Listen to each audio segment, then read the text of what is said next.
A lot of this isn't going to make sense to you, and I'm sorry about that. I'm just gonna start at the beginning, with the house.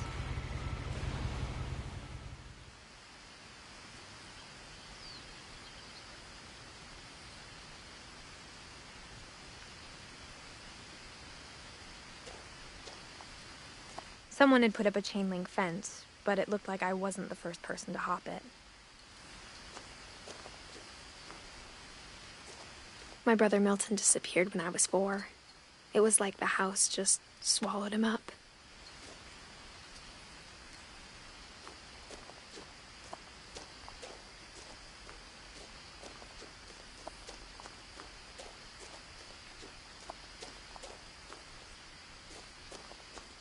I lived here until I was 11, but I wasn't allowed inside half the rooms.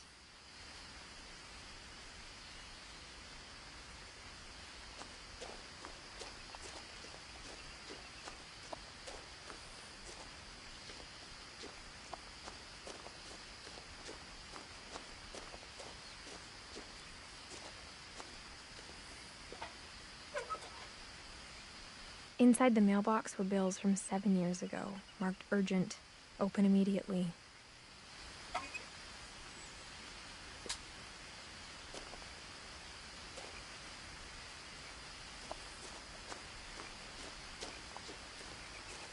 I hadn't been back since my brother Lewis's funeral.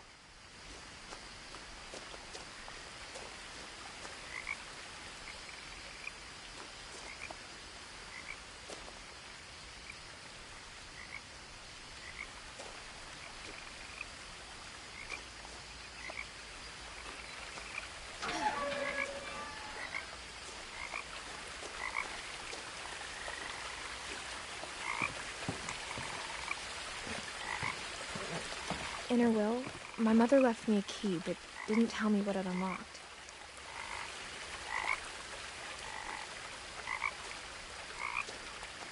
Maybe she thought I'd know. Or she thought that the mystery would be enough to bring me back.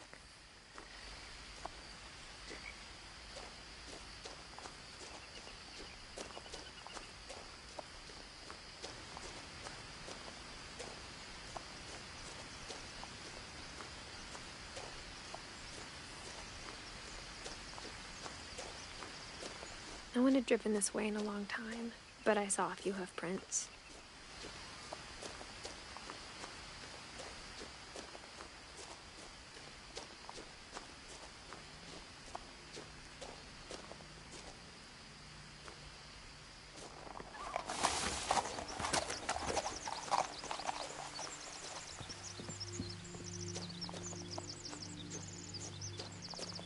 The truth is, even after I inherited the house, I never thought I'd come back to it.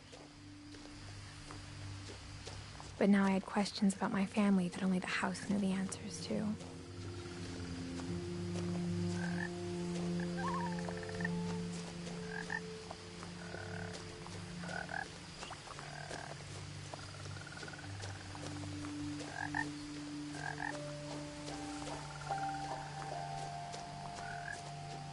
The woods around the house have always been uncomfortably silent. As if they're about to say something, but never do.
house was exactly like I remembered it, the way I'd been dreaming about it.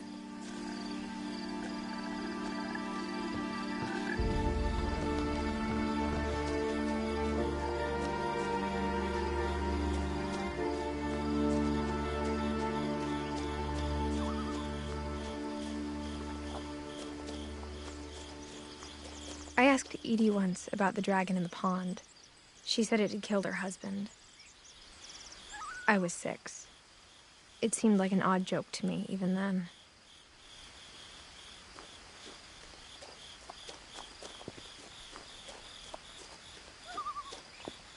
As a child, the house made me uncomfortable in a way I couldn't put into words.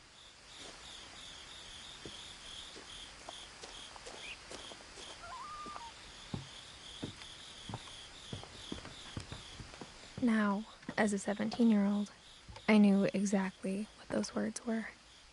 I was afraid of the house.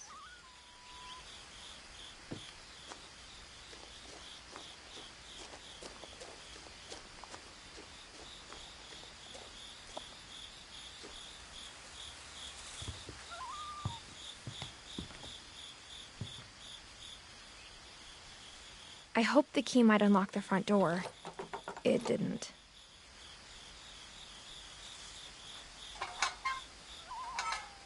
Looking in, I felt like the house itself had been waiting for me.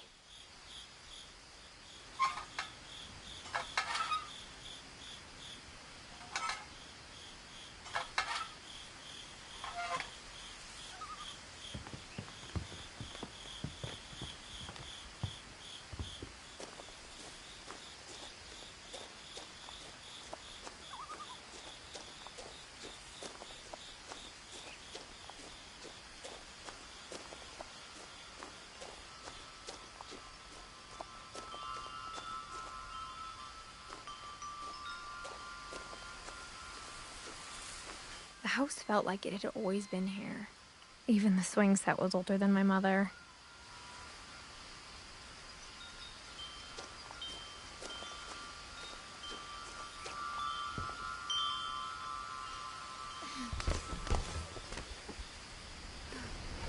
Crawling through the doggy door used to be a lot easier when I was 11.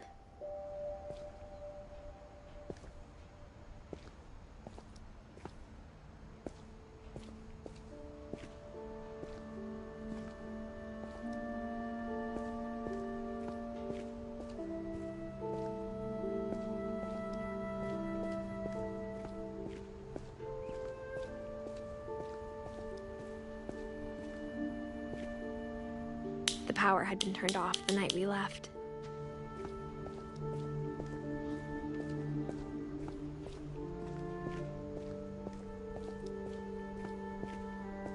For the first time in years,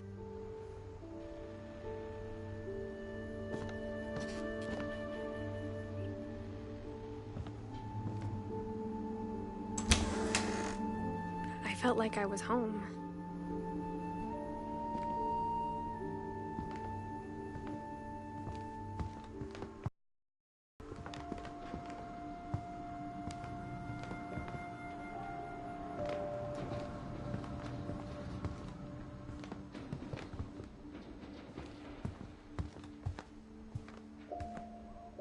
The table was still a wreck from the night we left.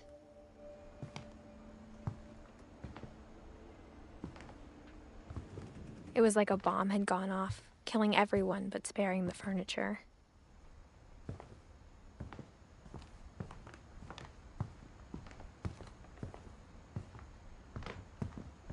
Nothing in the house looked abnormal. There was just too much of it, like a smile with too many teeth. Even the fireplace had a story. Edie told me the bricks came from the original house, after it sank.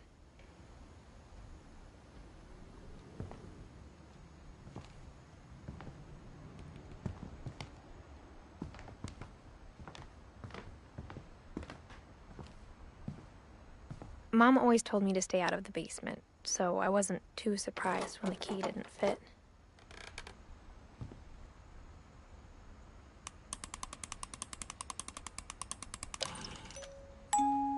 Great-Grandpa Sven built a music box for Barbara, along with the rest of the house.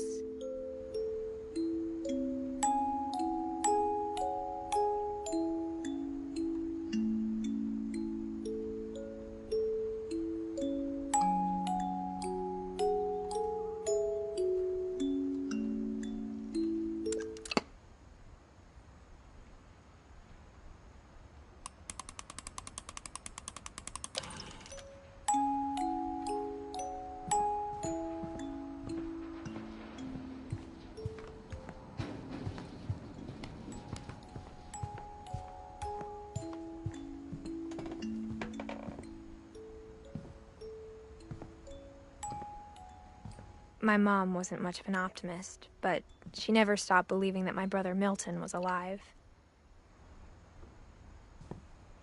A lot of things got left behind in the whirlwind of that last night.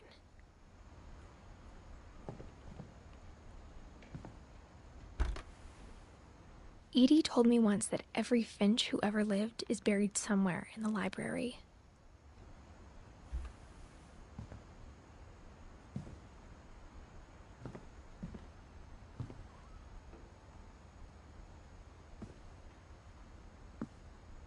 After Milton disappeared, Mom sealed up all the bedrooms.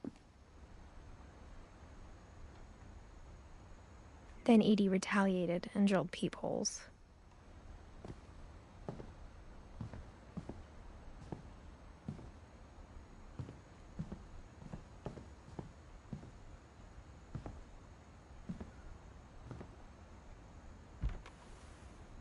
Molly always seemed like a girl I could imagine being friends with, if she hadn't died in 1947.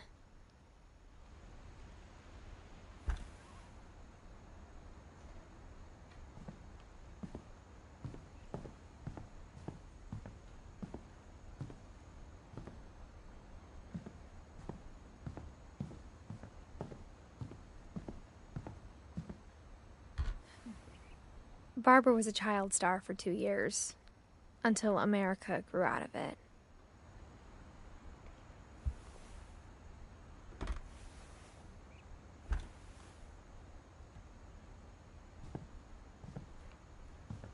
Edie's father, Odin, built the original house. Whenever people ask me about my family, the first thing they always want to know about is Barbara.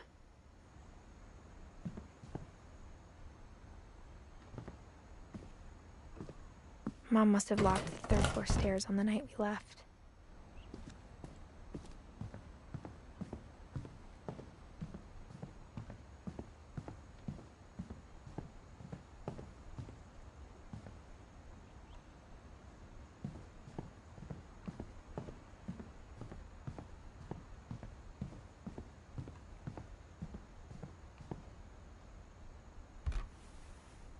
The last time I was in Edith Sr.'s room, I was 10 and she was painting my portrait.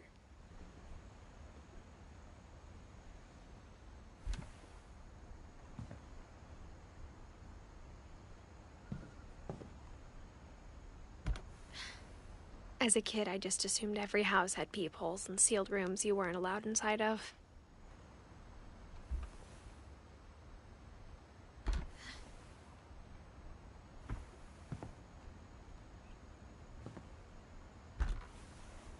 My Grandpa Sam spent 7 years sharing a room with his dead brother, Calvin.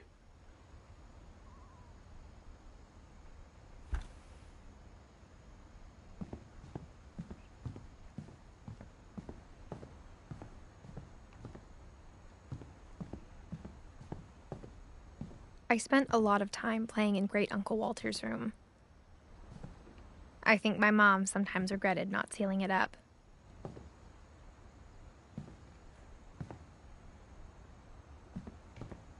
Lewis told me there were secret passages, but I never believed him.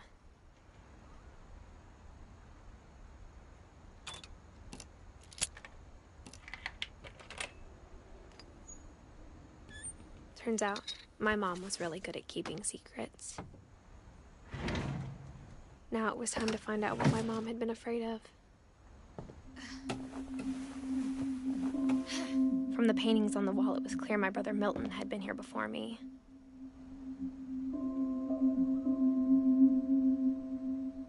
Reading this, maybe it sounds like I had a plan. But I had no idea what was behind that door.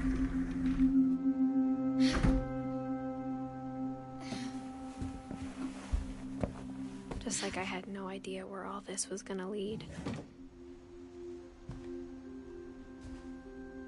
I grew up looking at Molly's room through the peephole.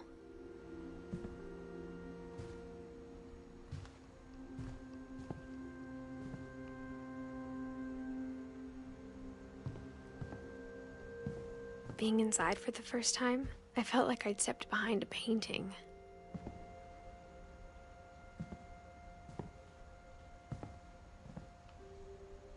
Molly's gerbil had a tiny bedroom with its own even tinier gerbil cage.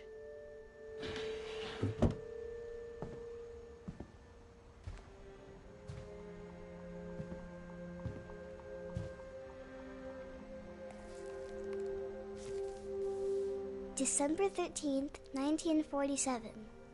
Dear Diary, I'll be gone soon, but I wanted to tell somebody about what's gonna happen.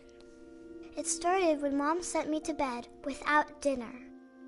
I woke up and I was starving, so I looked around for something to eat.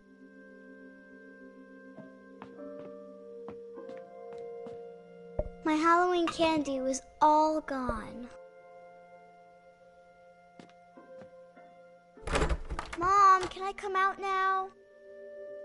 Sweetheart, it's late. Go to sleep. The gerbil food was dry, but I didn't mind it.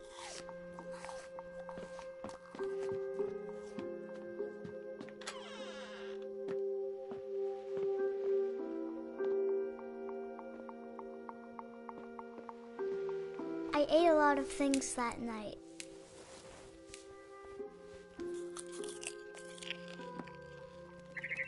I kept eating and eating.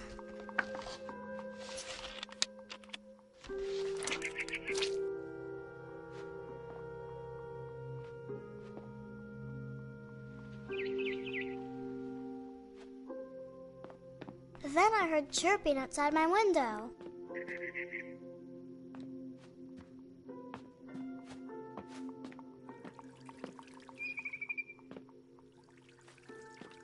I thought about eating Christopher, but I held back.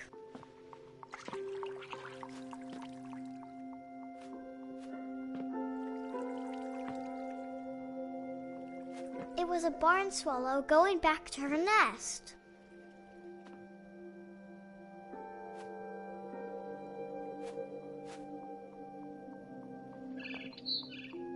I reached out for her.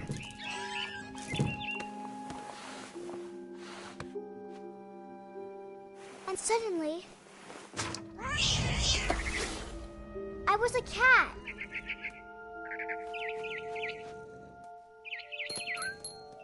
I tried to be quiet, but the bird was really scared.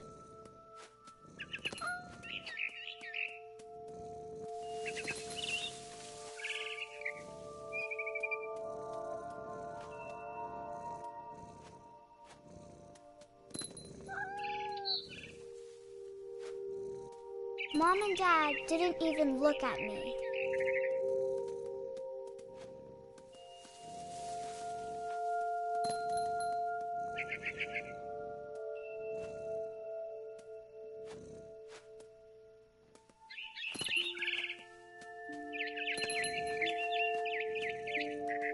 I jumped and I almost got her.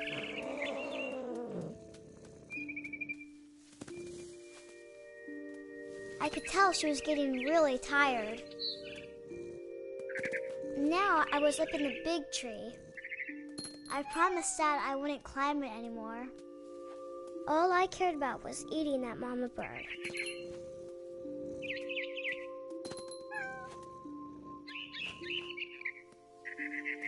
I gobbled her up.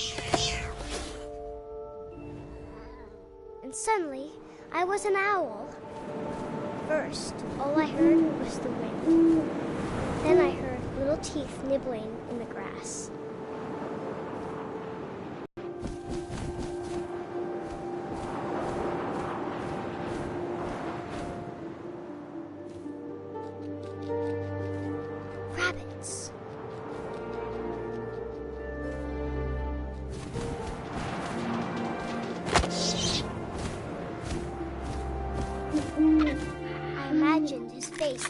up and seen mine through my talons.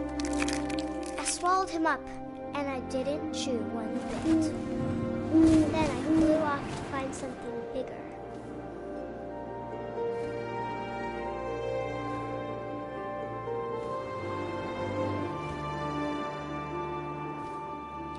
A mama rabbit.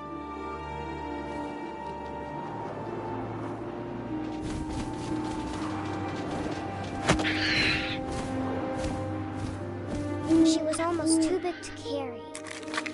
I started choking, but I couldn't stop eating.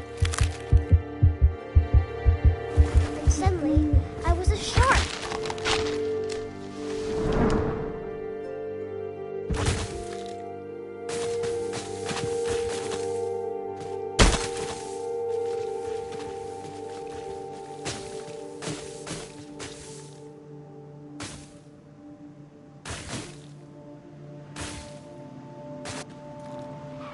I rolled off a cliff and into the ocean. Now, I was hungry than ever.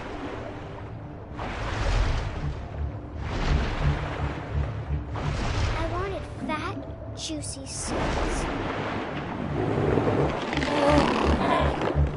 I tore off her flipper, and it tasted really good.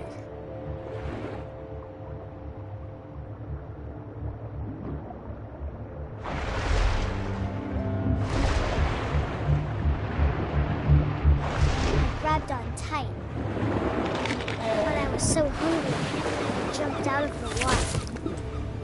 When I opened my eyes, everything had changed.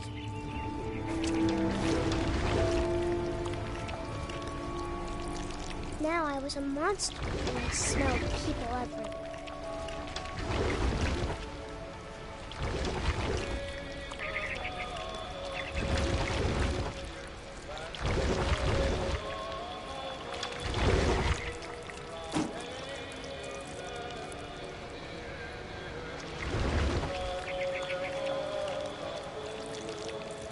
I was big, but I moved real quiet.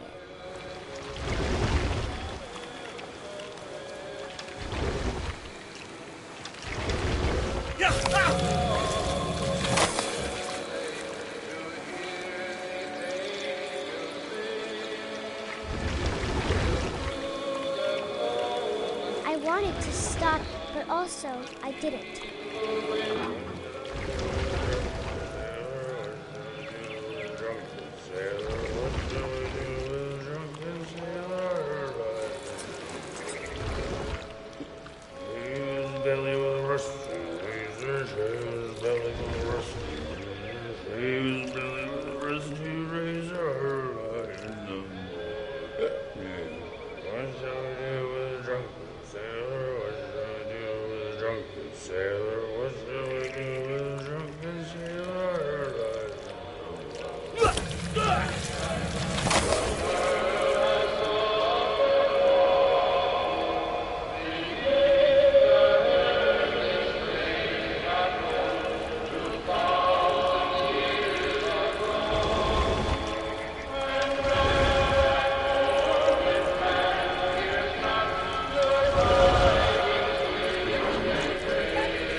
Passenger, I was still hungry. And across the water, I smelled something new. Something I had to have, so I swam towards it.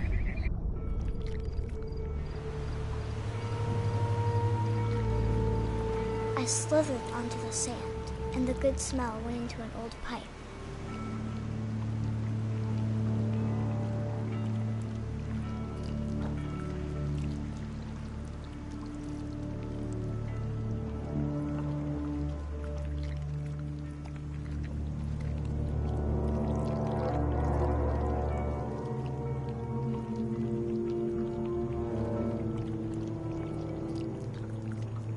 I got closer and closer.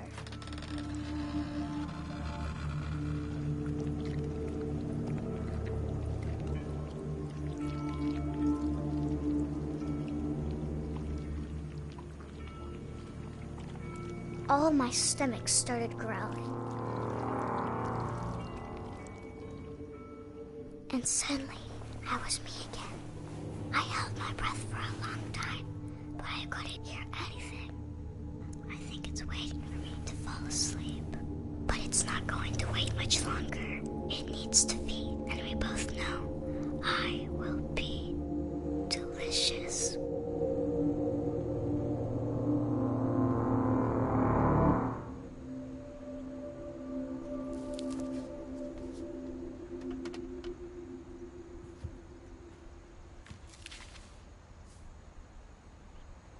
I'm not sure if I believed all of that, but I'm sure Edie would have. I got the sense Edie had spent a lot of time here before my mom sealed the doors.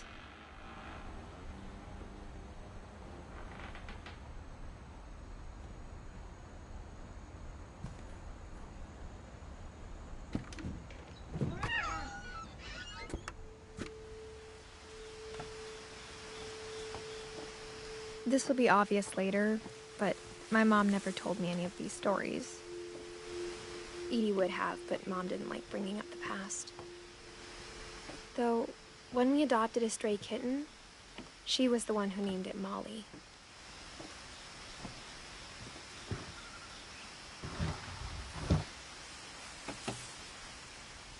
I spent a lot of time in Great-Grandma Edie's room.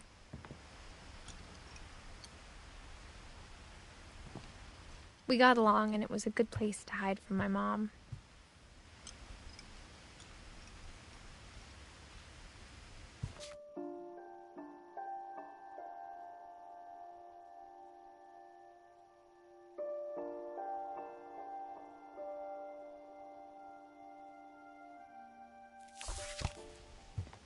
Her room was like a museum. For 500 years, the Finches have been famous throughout Norway for their fortune and misfortune.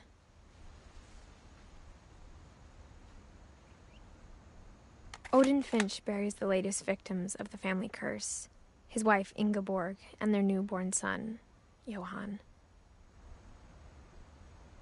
On January 7th, 1937, he set sail with his family and his house, hoping to leave the curse behind.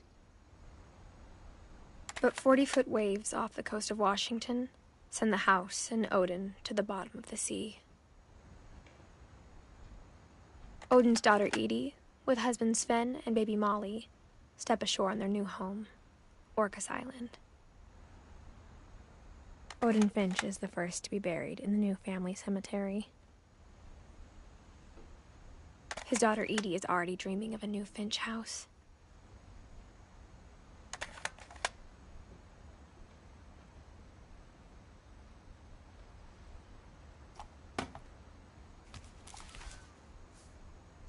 Whatever's wrong with this family, it goes back a long ways.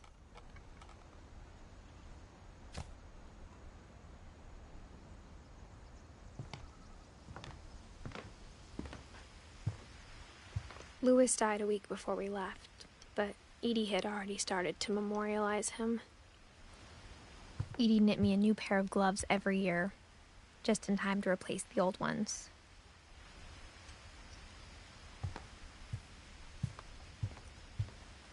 Edie gave a big interview about a mole man living under the Finch house. My mom was furious. I hadn't thought of myself as Edith Jr. for a long time. One summer, they evacuated the island, but Edie refused to go. For a few weeks, she was a celebrity.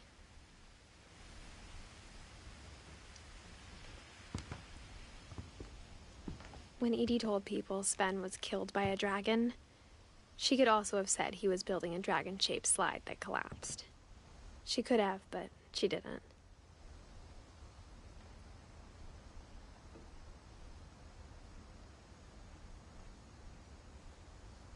Even in her 90s, sometimes Edie seemed a lot younger than my mother.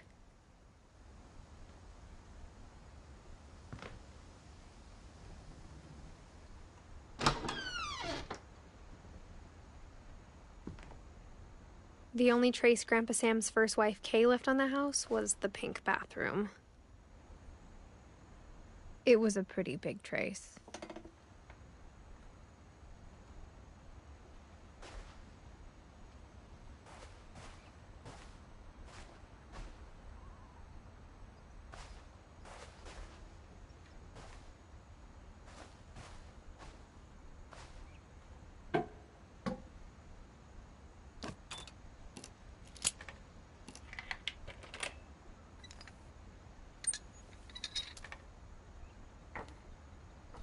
There's a secret in this bathroom. It's in the last place you would look. It isn't in the cupboard. It's hidden in this book.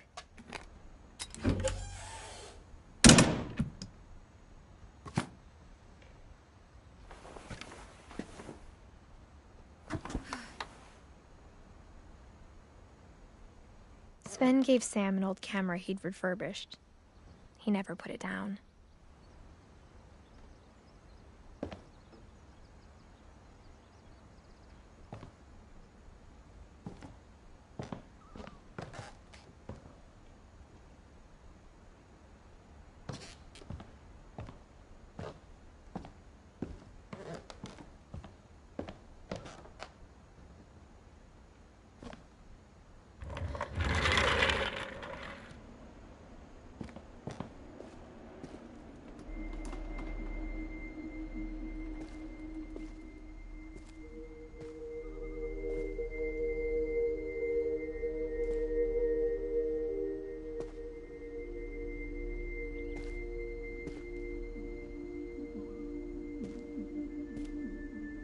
I knew Grandpa Sam had a twin, and that he never talked about him.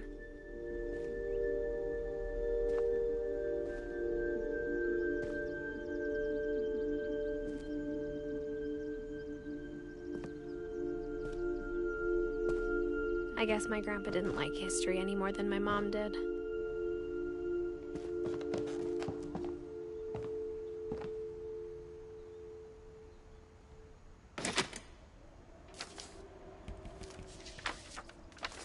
How I Want to Remember My Brother by Sam Finch.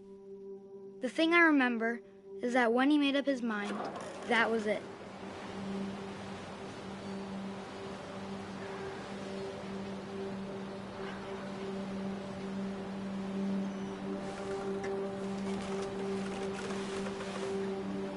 My brother said he'd die before he ate another mushroom, and he did.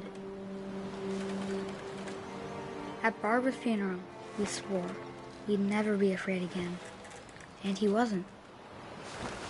I think Calvin always wanted to fly. Sam! Calvin! Dinner's ready! Coming! But that day, he finally made up his mind to do it. I told him going around was impossible. Maybe if I hadn't said that. Calvin! I'm not gonna tell you again! Maybe if the wind hadn't picked up. Then maybe he'd still be here. But I doubt it. I think he'd already made up his mind. That's what I want to remember about my brother.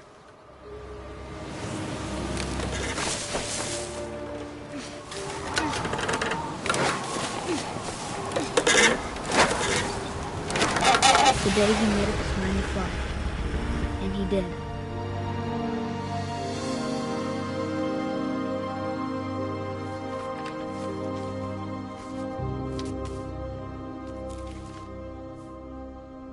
Calvin's story felt strangely familiar. When I was younger, I remember trying to do the exact same thing.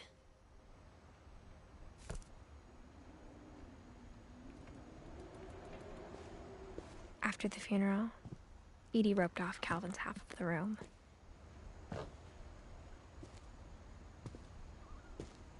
Mom said Grandpa Sam enlisted at 18 and never set foot in the room again.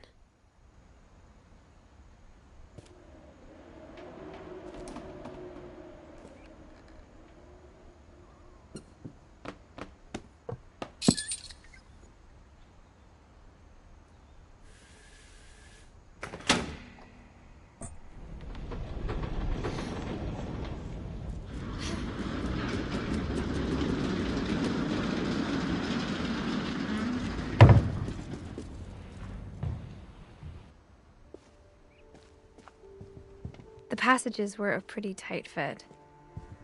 They'd obviously been built for smaller hands and bellies.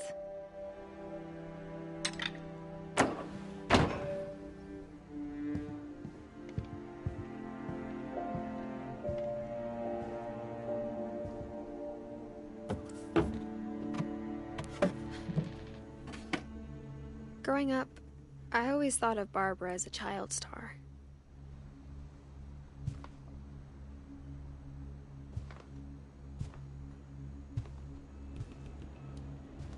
I never thought about how hard it must have been for her afterwards.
Of all the stories people wrote about Barbara's death, I'm surprised Edie saved this one.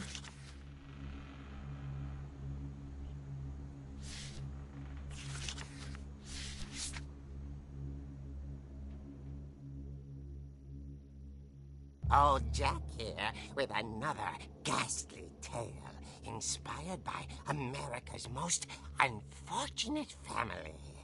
I'm calling it The Surprise Ending of Barbara Finch.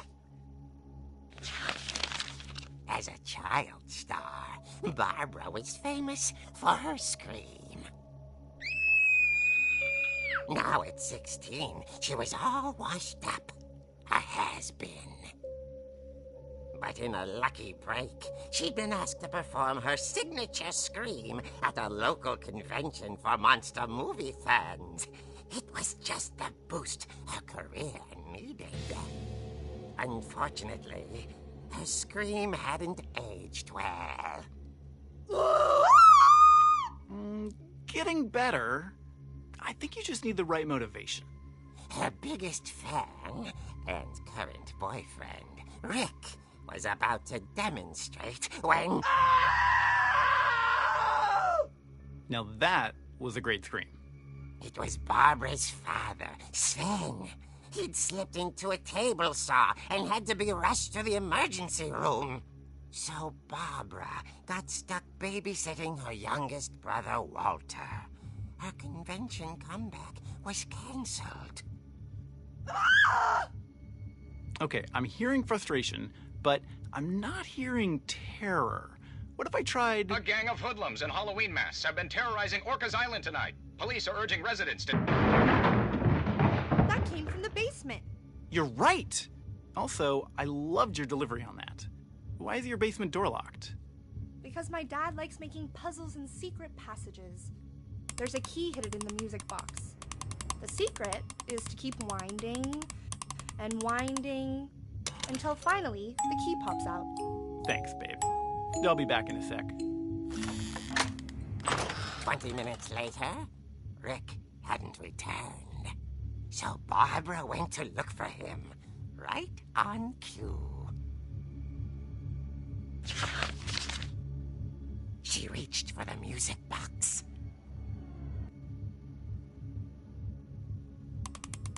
And as she wound the key, she listened for Rick, but the house was silent.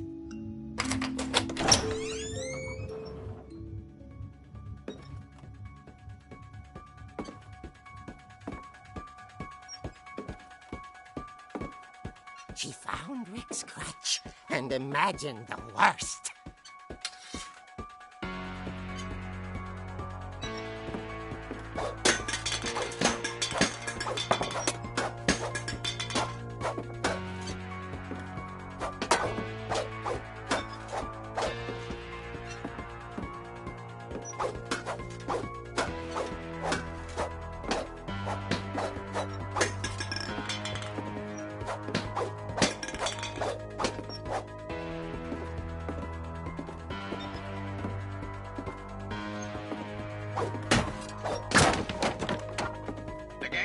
is the infamous Hookman killer, Dr. Carl Hamill, who impaled and then ate his family 10 years ago tonight.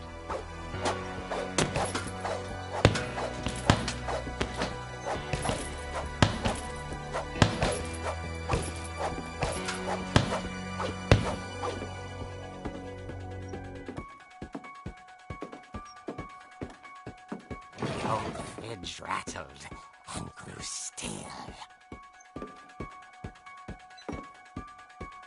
Oh dear! Oh! Rick? Barb, relax. I was just trying to scare you to help you find your scream. Well, I'm not scared, Rick. I'm furious. Then act furious. All I'm getting from you now is that you're hurt and confused and you... She threw him out, but she kept a little something to remember him by. Barb, have you seen my other crutch? And she was still holding it when she fell asleep watching the Late Picture Show. Hours later... Barbara! Walter, what's going on up there? Ah!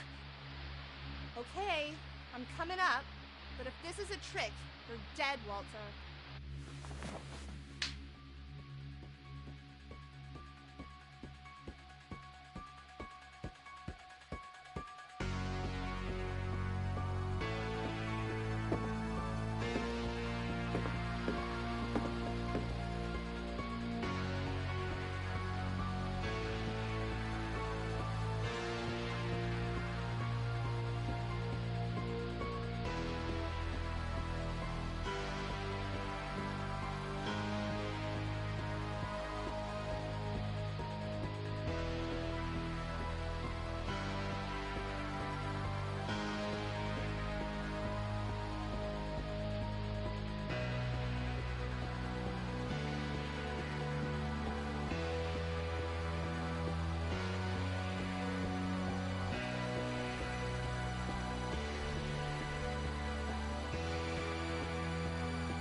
Walter had vanished, but his bedside radio was still on.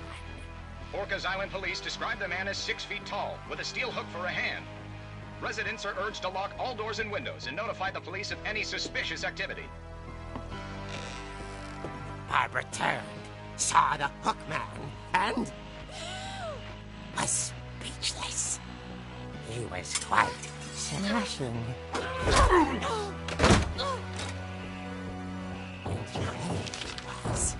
He couldn't get enough of Barbara. Okay, Barbara, there's gotta be another way out of here.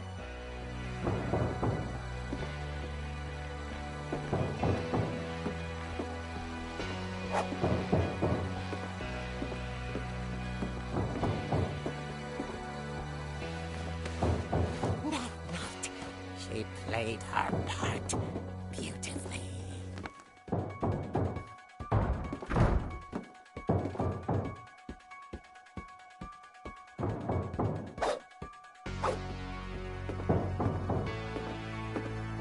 Molly's door hadn't been opened in years. The hinges groaned.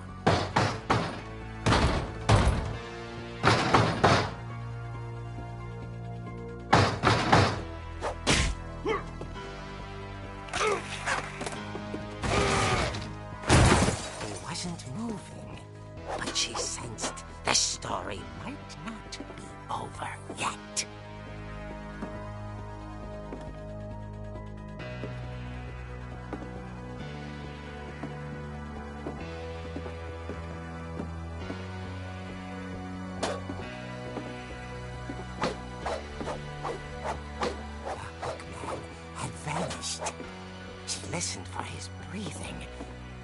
all she heard was...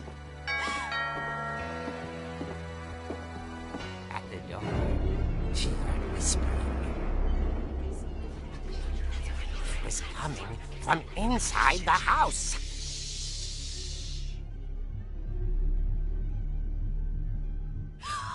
Oh dear.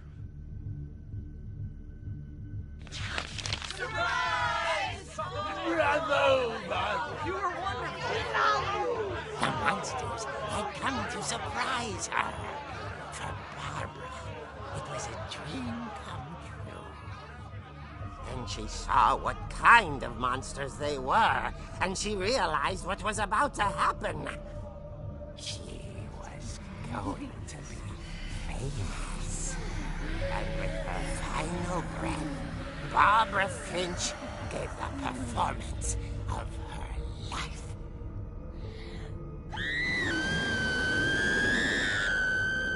I wasn't there myself, but I hear Barbara was magnificent. Poor girl. She had a taste for stardom. But unfortunately, so did her fans. Of course, the police blamed it all on poor Rick, who disappeared the same night.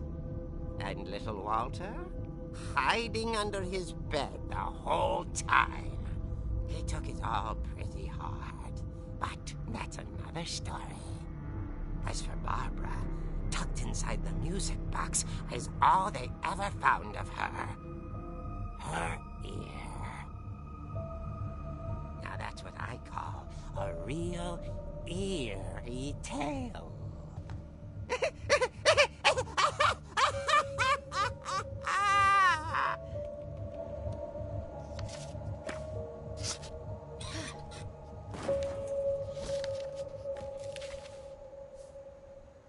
Edie told me all Barbara wanted was to be remembered, as absurd as that comic was. Maybe what Edie saw was a happy ending.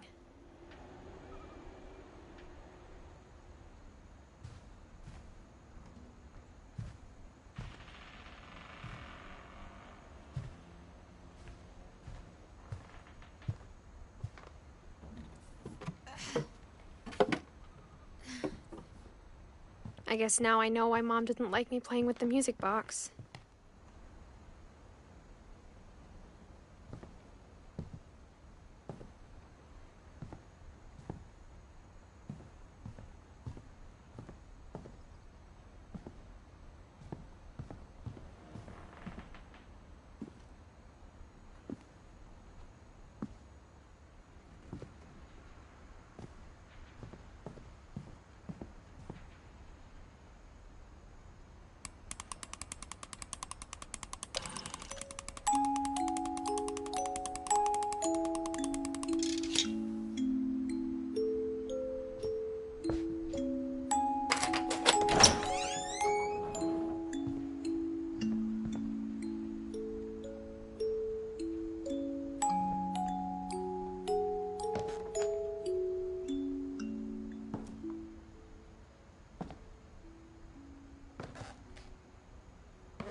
I saw Edie sneak down to the basement once, carrying packages.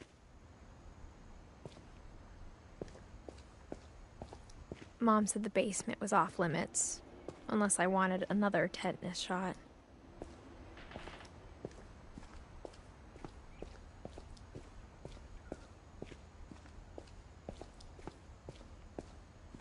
I thought maybe she was hiding presents.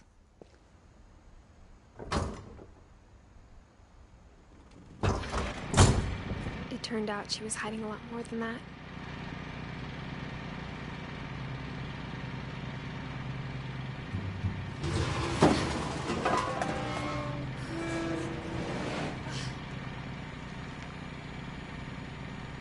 I remember asking Mom once about where Walter had gone.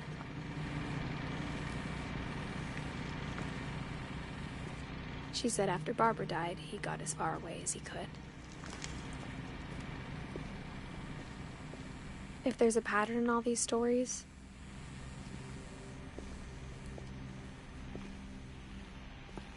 I think it's that none of us has gotten very far.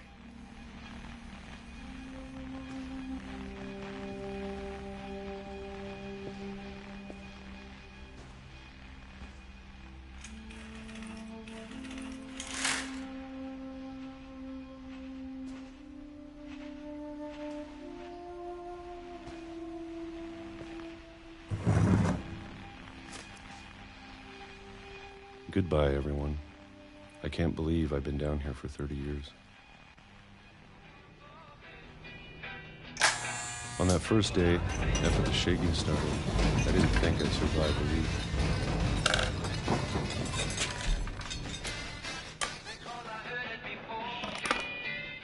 But after a few days, I settled into a routine. That's what kept me sane. Having a schedule, living for today. I always expected to be dead tomorrow. But if you wait long enough, you get used to anything.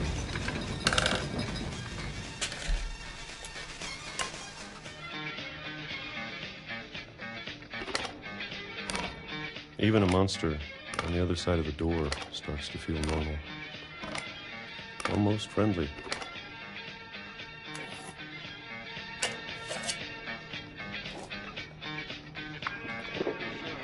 And then one day, everything just stopped. Whatever that thing was, it was gone. Maybe it got tired of waiting. Or maybe I just got tired of being afraid.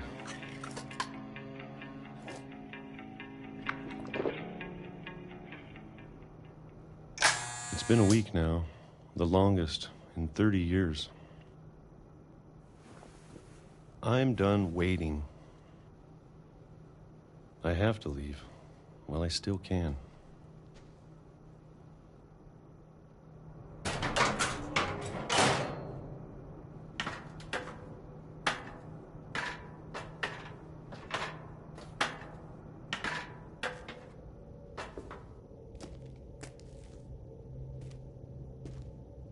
I know it's out there somewhere.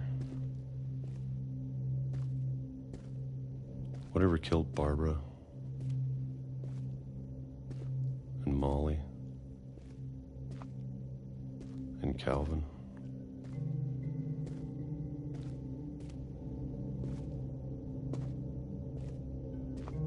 Maybe this is all a mistake. But I need to stop living the same day, even if it kills me.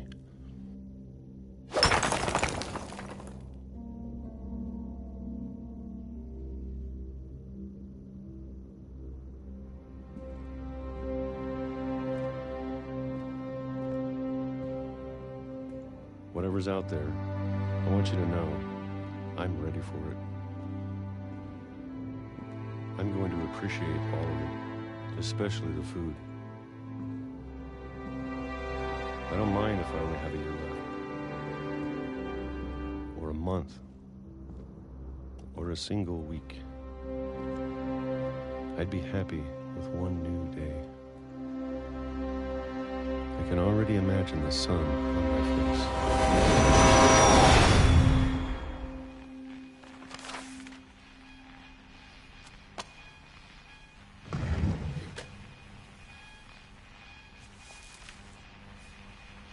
Walter died when I was 6.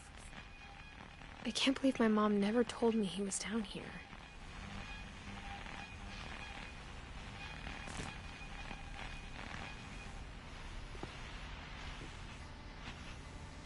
I'm sure my mom was trying to protect me.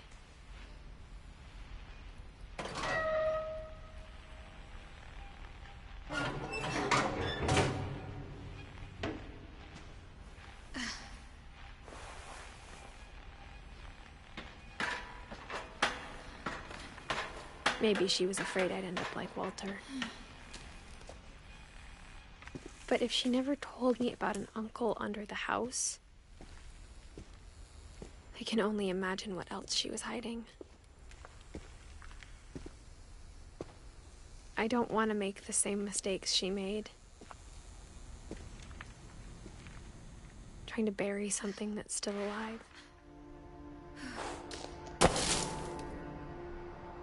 Now that there's only one of us left, or maybe two, I thought it was time I heard the stories for myself and found out what happened to everyone else. But now I'm worried the stories themselves might be the problem. Maybe we believed so much in a family curse, we made it real.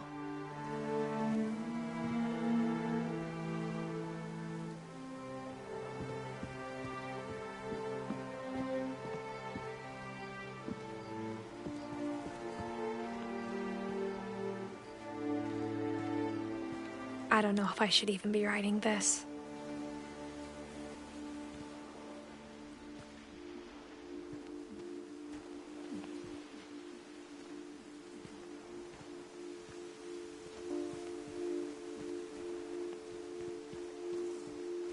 Maybe it'd be better if all this just died with me.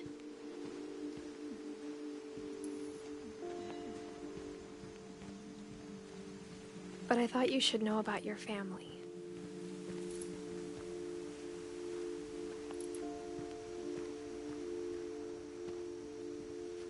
And the history you're a part of. Though to be honest, I feel as lost as you probably do right now.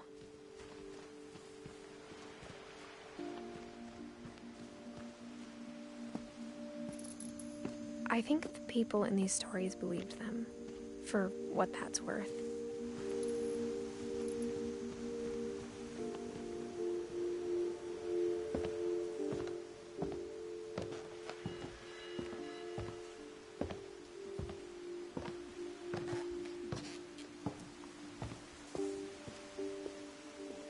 And when you look at the house, that history of imagination and stubbornness and madness, any of it seems possible.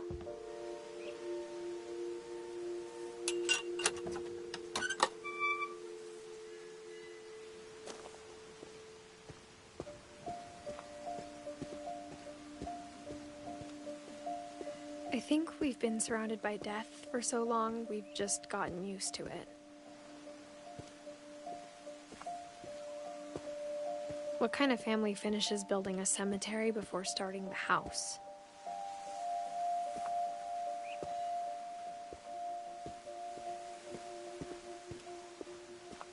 It's embarrassing for me to admit this, but the pet cemetery made me more uncomfortable than the human one. 3 of the gerbils are mine, and 2 had been my fault.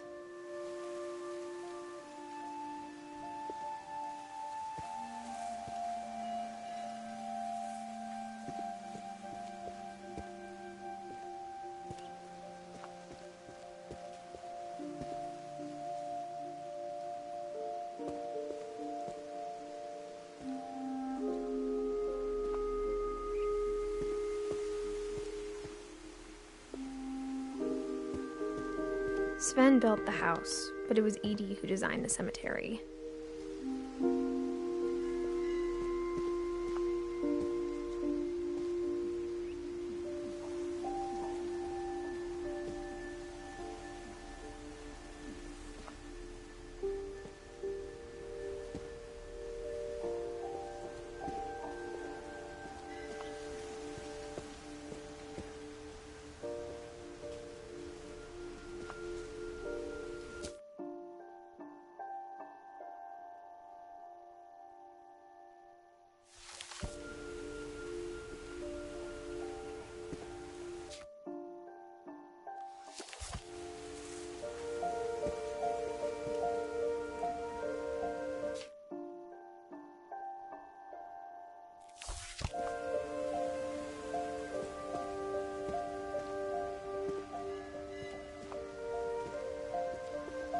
I'm sure Odin's monument had been Edie's idea.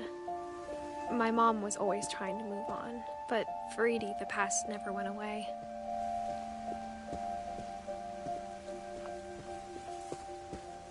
She could see it poking out of the water at low tide.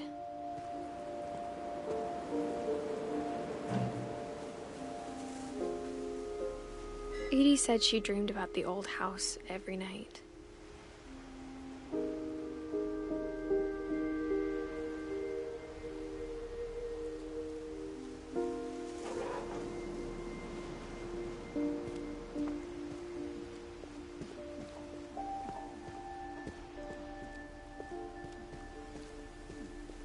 Edie's side was always easier for me to understand.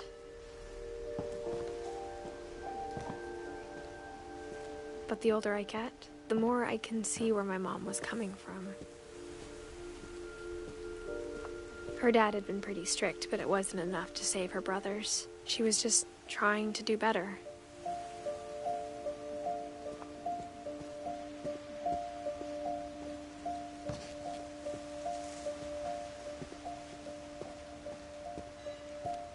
She lost 2 of her brothers, just like I did. I get why she tried so hard to protect us.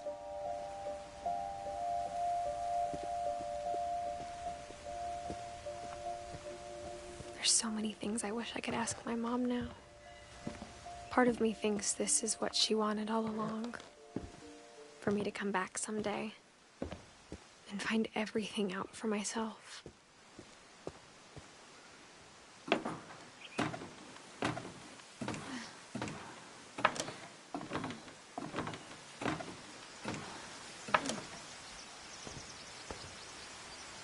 But looking back on it now,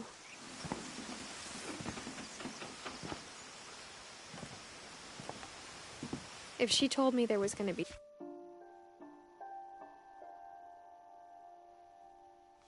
so much climbing, I never would have come when I was 22 weeks pregnant.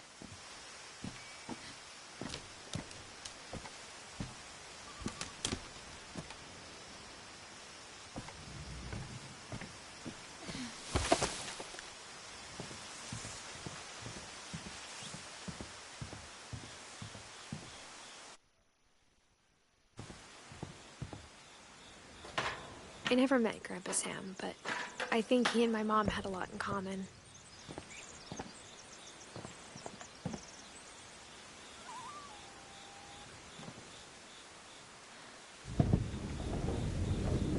They were both pretty intense.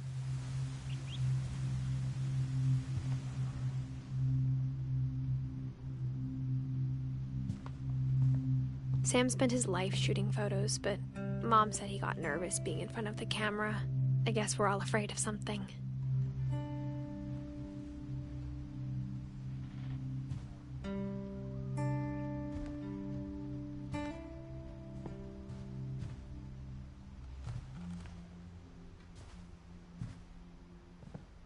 Instead of hiding from death, Sam seemed to go out of his way to meet it.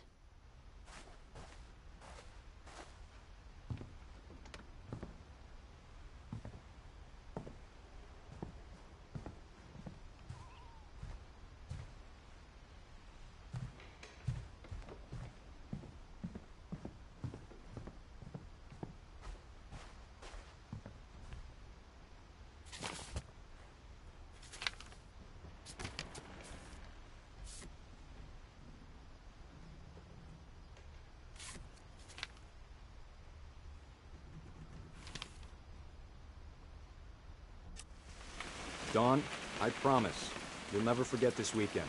Yes, sir. These memories are gonna last a lifetime. Hmm? What? Am I gonna have to shoot anything? It's a hunting trip, Dawn. Shooting is strongly encouraged. Perfect. It's gonna rain the whole weekend, isn't it?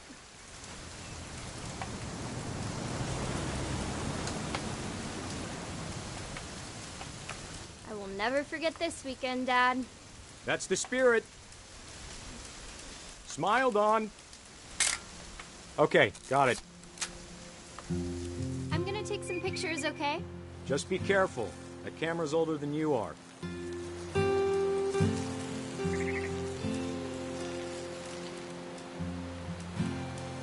Definitely should not have drunk all that coffee. Hey! That's a keeper. I'm just saying, I'm not always gonna be here, Dawn. You'll need to remember this stuff, if you want to survive. I'll be fine, Dad. You know who else thought he was gonna be fine? Some guy who died. Dawn, I'm being serious. I know, Dad. You're always serious. Doesn't being out here make you want to chill out? Well, to tell you the truth, I haven't been out here in 20 years. Dawn, don't you think you could find something more interesting to photograph? Last time I was with my brother Calvin. Man, that was a great trip. Your grandpa Sven taught us how to fish, how to build a fire. We found an old logging trail. There were deer everywhere. I bet if I could remember where that trail was, we'd... Dad! Good eyes, Dawn.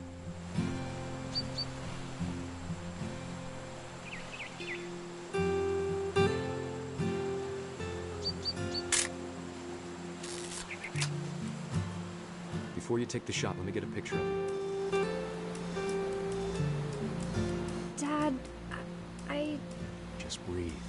Turn off your imagination. Focus on your target.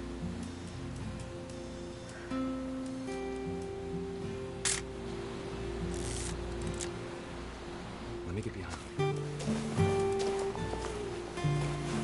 Do I have to do this? Dawn, you don't have to do anything. But if you want to survive, you'll need to be strong. Great shot, Dawn!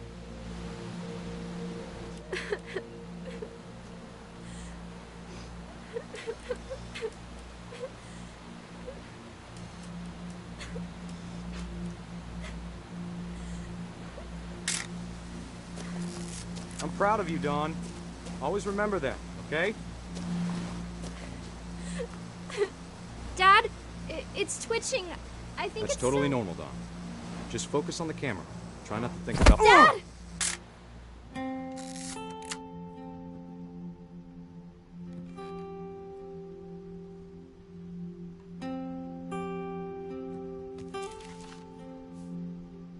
Of all these stories, that's the one I wish most that my mom had told me.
After Sam died, my mom and Edie got really close.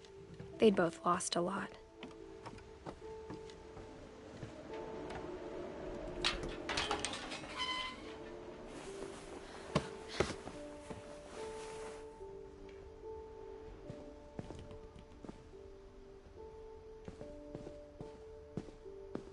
can't imagine my mom ever writing poetry, and yet...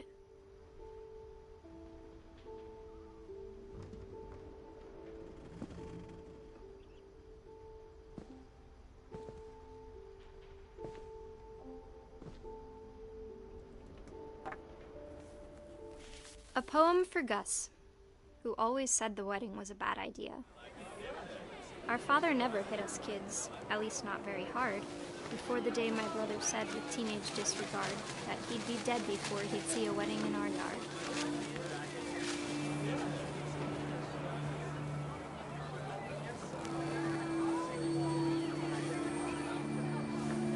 My father made him come, of course, but Gus stood far apart, just flew his kite and bottled up the storm inside his heart.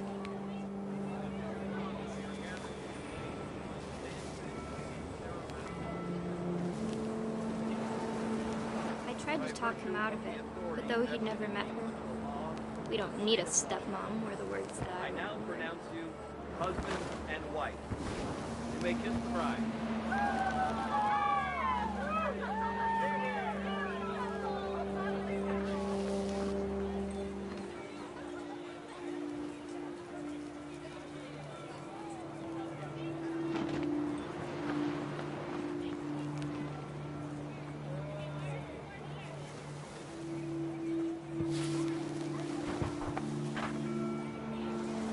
When the time for photos came, Dad ordered him to come here. But Gus declined, and as a sign held up his middle finger.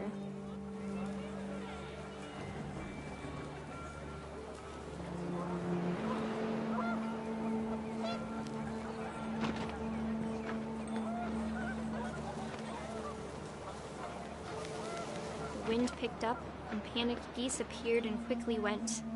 But all the humans did that day was go inside the tent.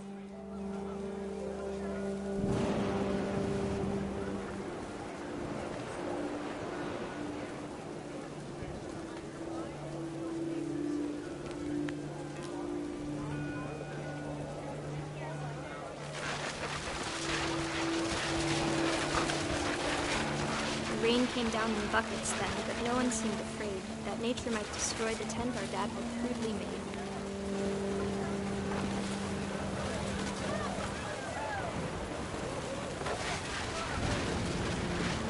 The thunder sounded much too close and full of angry power, but all my father said to this was, "Make the music louder."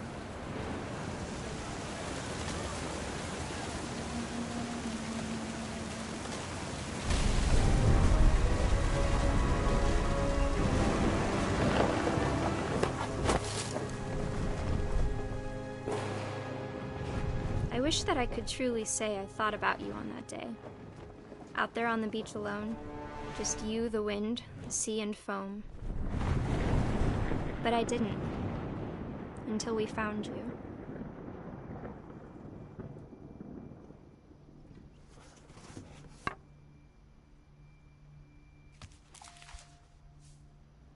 She never talked about him, but Mom told me once if I was a boy, they were going to name me Gus.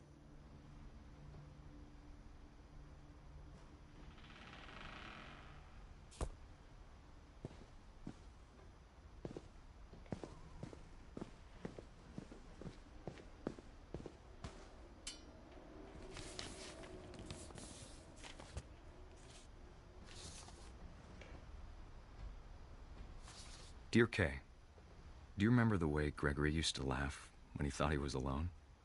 Like something funny was happening, but only he could see it. I think he saw things the rest of us don't.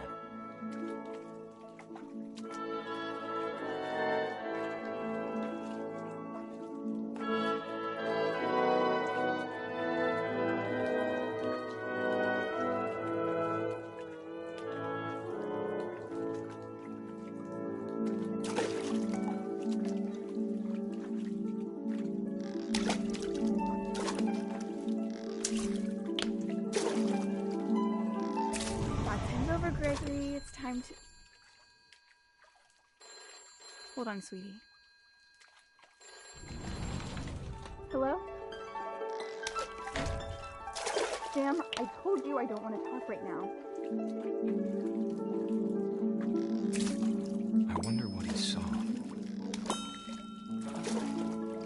what his world was like.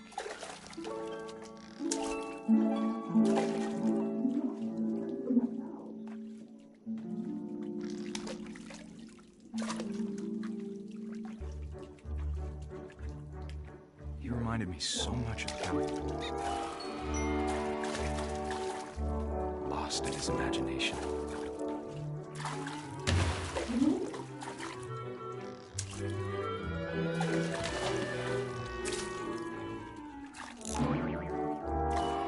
I know how silly it sounds.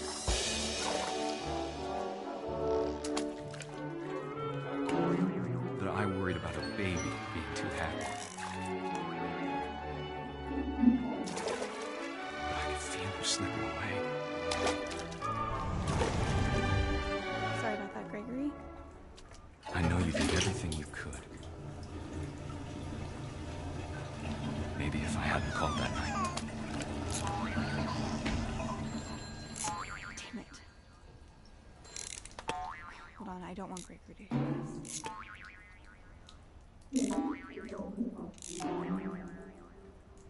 I wish he could have told us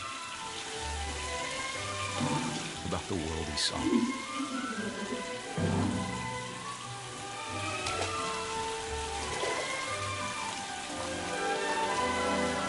There's so much I don't understand about Gregory, about everything.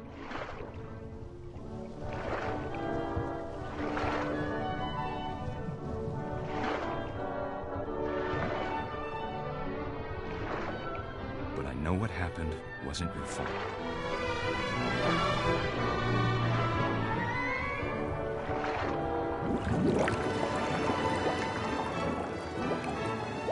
I'm sure he's happy.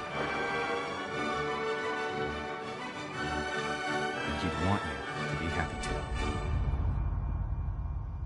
Good luck, Kay. Love, Sam.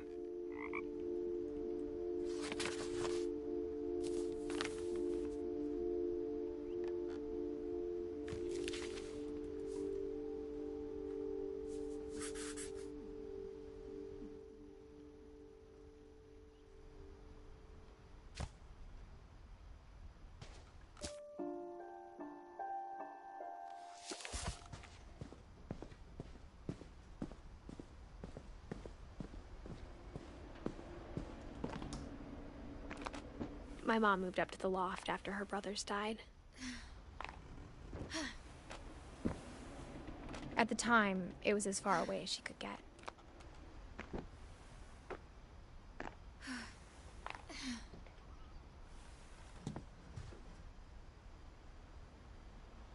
Religion was another thing my mom never talked about, but I think it helped her a lot after her dad died. She spent a summer building houses in Calcutta, where she met my dad, Sanjay.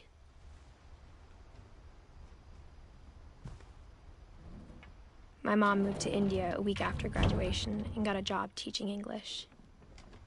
Louis was born a year later.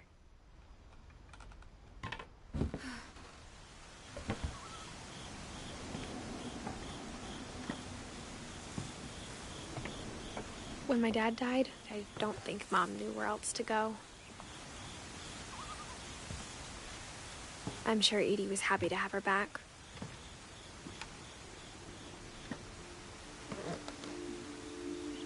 The house had to get a little bigger, but Edie was used to that.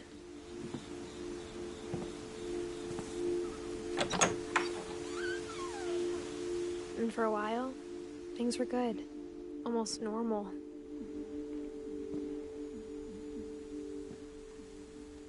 But it didn't last. The beginning of the end was Milton's 10th birthday, when Edie gave him a castle.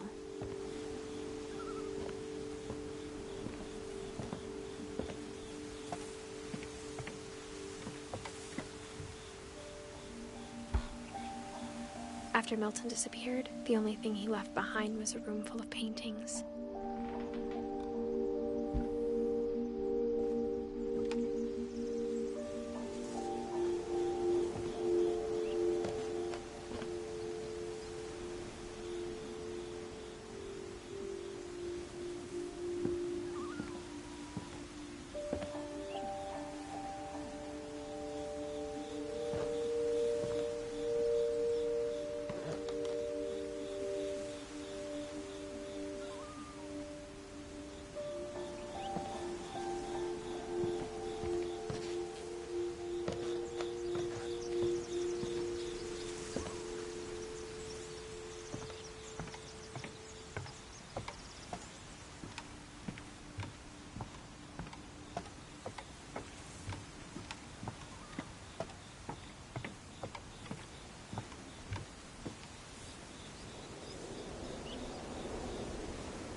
Milton Finch in The Magic Paintbrush.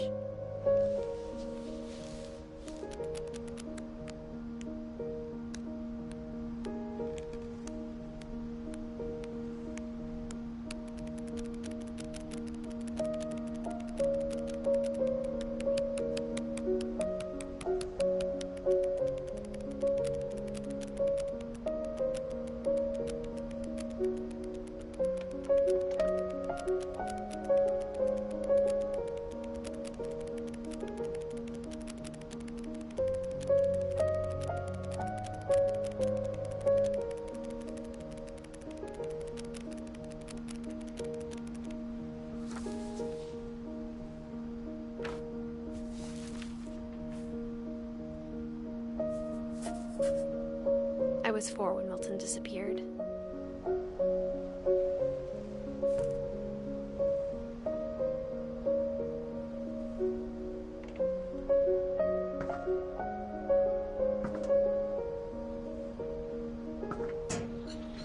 Mom spent months searching for my brother.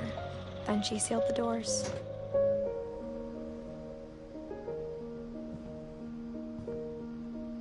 Whatever Milton had found in the house, Mom didn't want it getting out.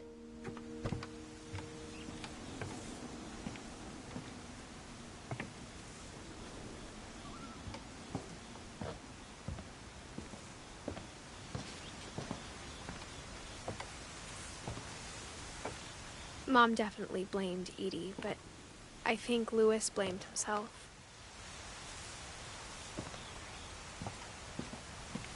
After he graduated, he just spent more and more time in his room, until Mom got him a job at the cannery.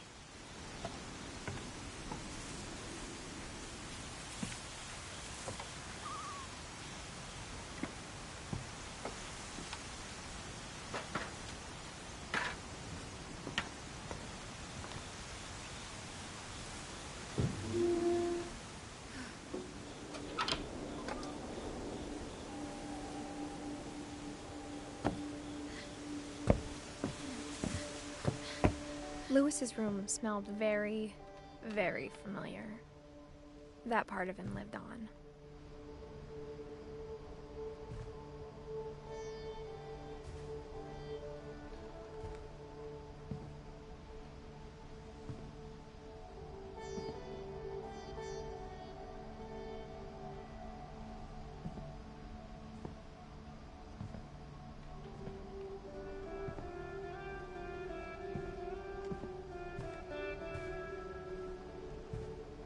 Louis and I spent a lot of time playing games together, but he was surprisingly bad at them. He died a lot.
Dear Mrs. Finch, as Louis's psychiatrist, I can understand your desire for an explanation. As I see it, the trouble began in January, shortly after we convinced your son to seek treatment for substance abuse. Newly sober, I believe Louis first noticed the monotony of his daily life.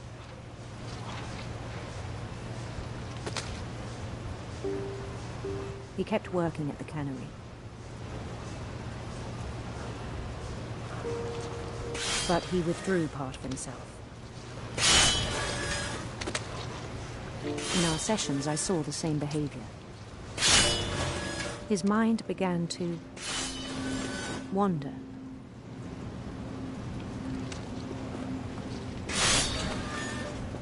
I asked him to describe it. He said he started small.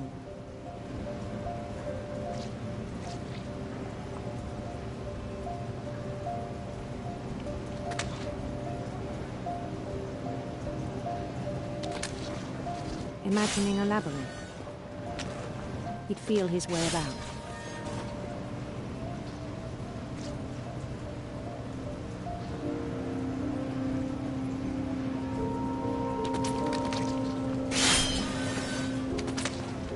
Then something moved.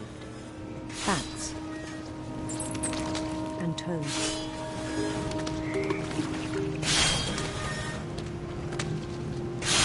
And things that have not names.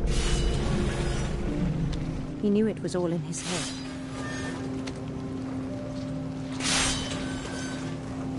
But he took it very seriously.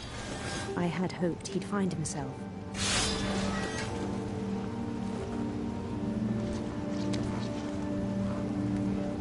But he found something more. I worried about him then. Daydreaming at the cannery. I spoke with his boss. But he said Louis had become a model employee. Methodical, tireless, focused.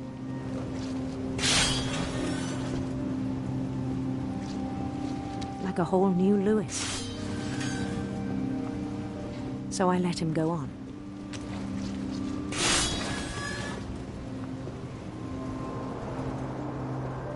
I even encouraged him.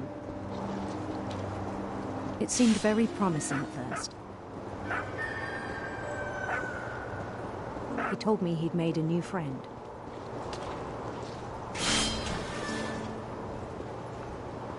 On the edge of a city he named Louis Topia. He built the city up slowly, brick by brick. Then he made musicians.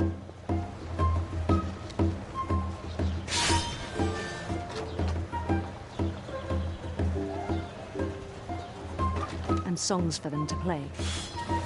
He talked about starting a band. And he was always humming something. Every day his imagination grew stronger.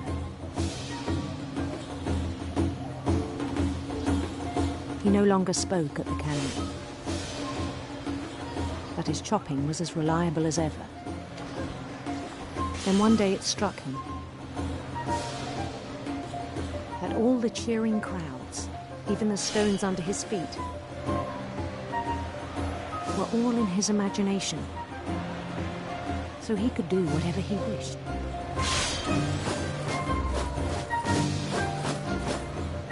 He held an election for mayor. And he won.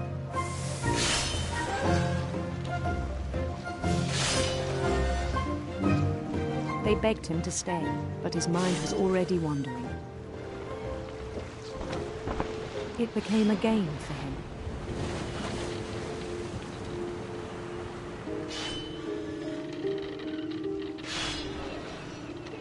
He'd conquer a city, then immediately push on. New Louisville.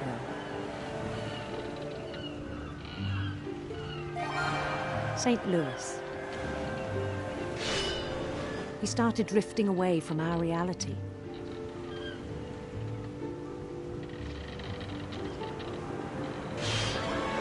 Minneapolis, until one day he forgot to go home from the cannery. Even as his mother pleaded with him, part of Louis kept sailing on.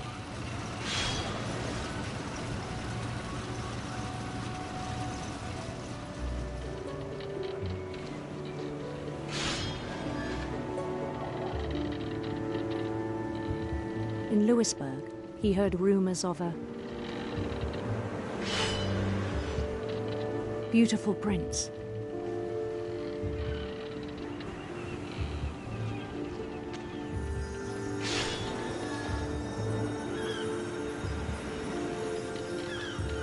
The prince was on his own quest for radiant rainbows.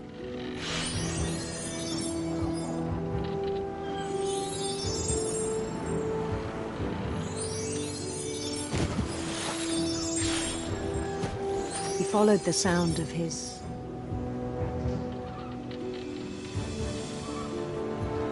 electric sitar.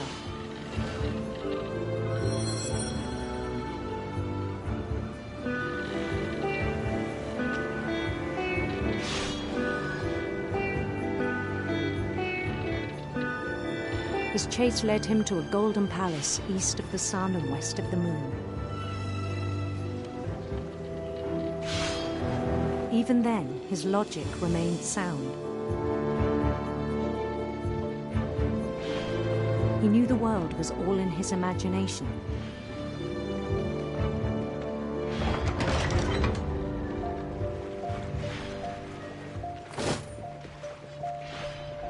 But he was so proud of having created it.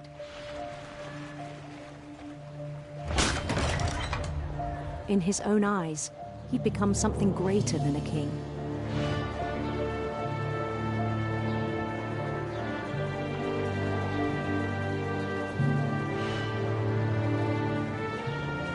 For someone who'd never known success in the real world, I think it was overwhelming. And then it struck him that the real Louis was not the one chopping salmon, but the one climbing the steps of a golden palace.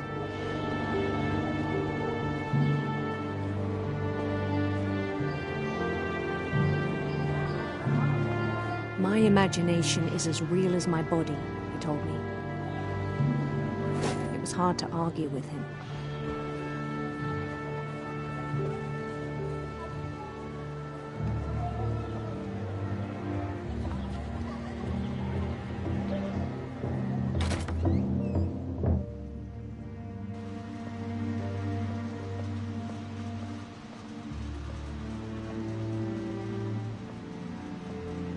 Began to forget the world we know.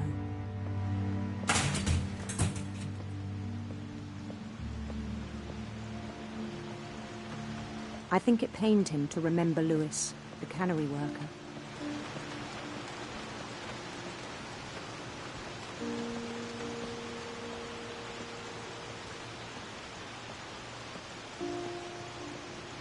He began to despise the man with a royal contempt.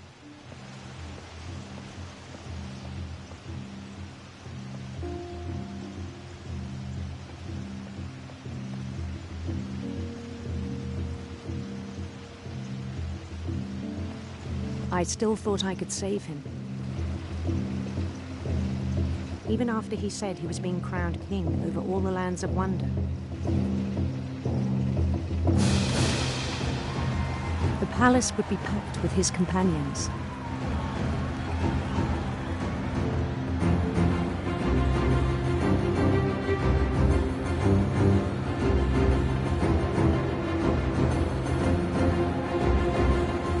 Including the wise Calico who'd insisted on advising him.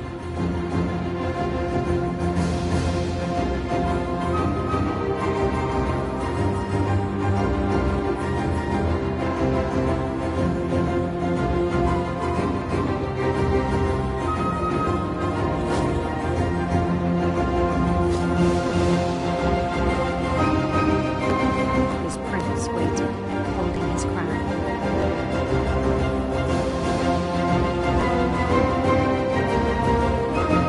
There was only one thing left to do.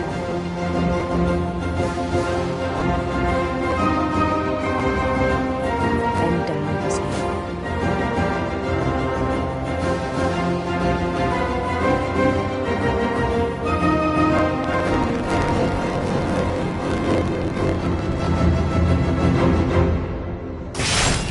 And the rest I think you know. Mrs. Finch, your son was a kind man who will be missed by all of us who knew him.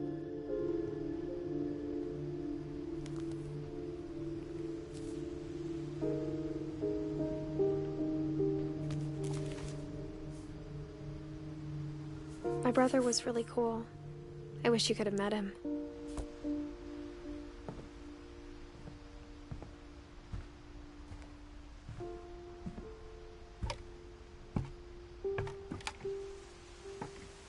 way back from Lewis's funeral, my mom told me to start packing.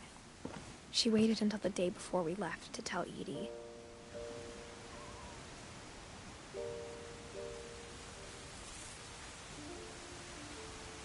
I'm not sure if she wanted to make it easier or harder.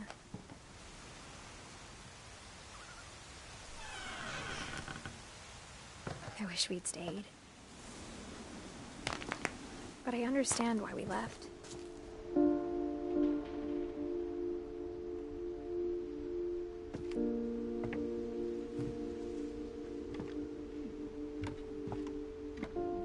What happened that night had been coming for a long time. Maybe it should have come sooner.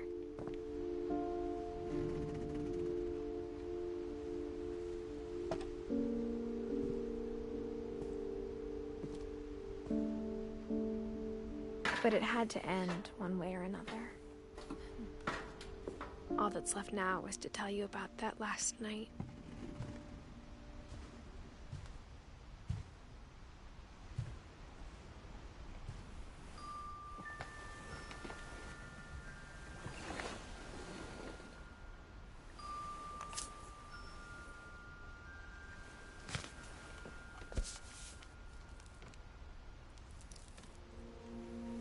That whole last day, Edie just watched us pack and didn't say a word.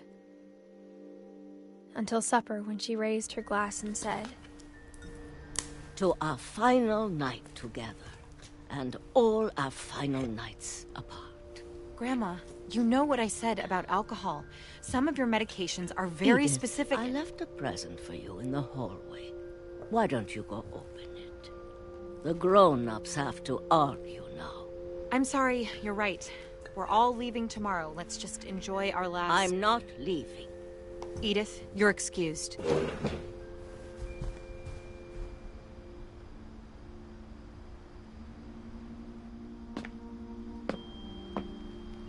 The power had been shut off that morning, but Edie always had plenty of candles. When my mom sealed the library, I don't think she knew about the other entrance. Or that Edie had a key to it.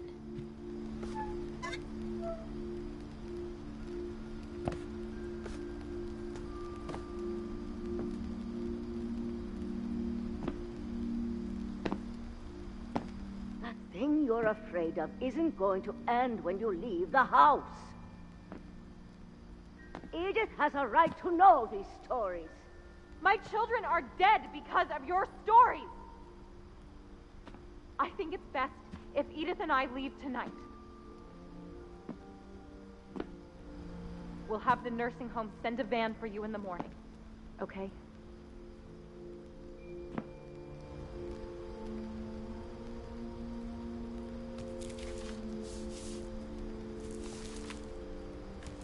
Dear Edith, there's so many stories I wish I could tell you, but there's only time for one. This is about what happened on the night you were born. That night, the tide went way, way out.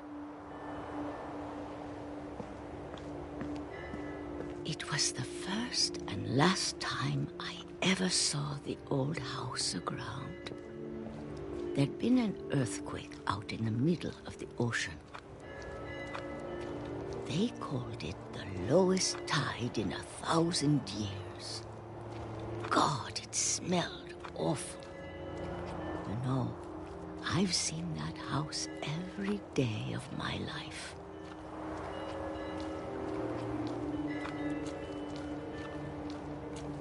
But I never thought I'd go back to it. When the fog rolled in, I lost my way.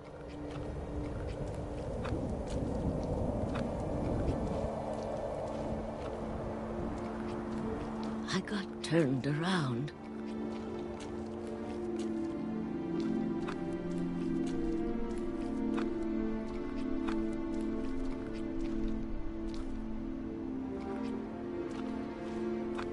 For a while, I wandered.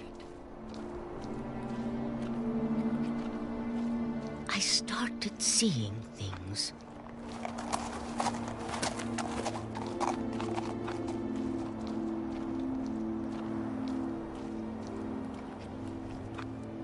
things I'd forgotten had ever existed.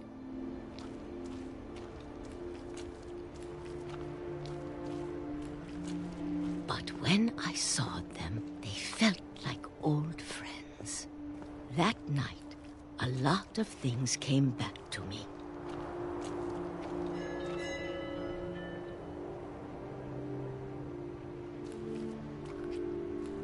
Or maybe I came back to them.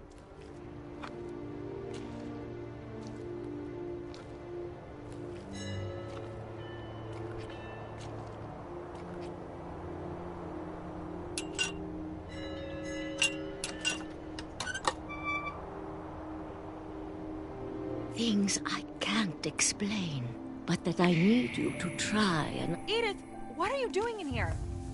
It's mine. Edith! Mom, you're gonna rip it! Let go!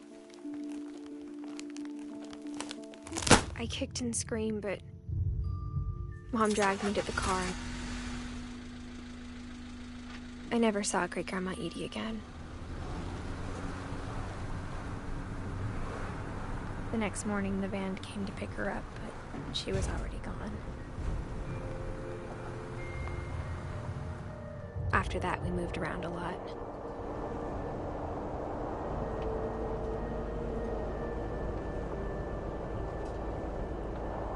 We both tried to make the best of it.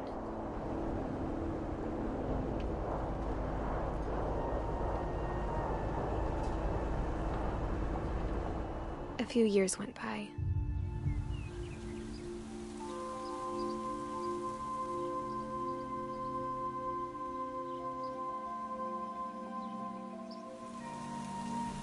My mom didn't like to talk about it.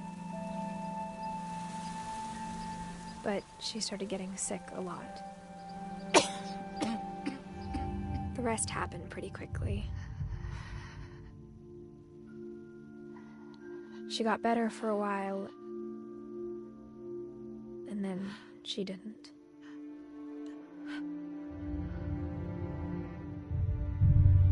And then I was alone.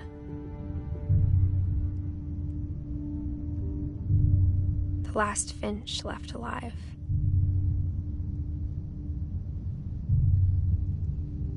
Until I found out about you. I'm still not sure what to tell you about all this. If we lived forever, maybe we'd have time to understand things. But as it is, I think the best we can do is try to open our eyes. And appreciate how strange and brief all of this is. This journal was supposed to be for you. But now I hope you'll never see it. I just want to meet you. And tell you all these stories myself. But I guess if you're reading this now, things didn't work out that way.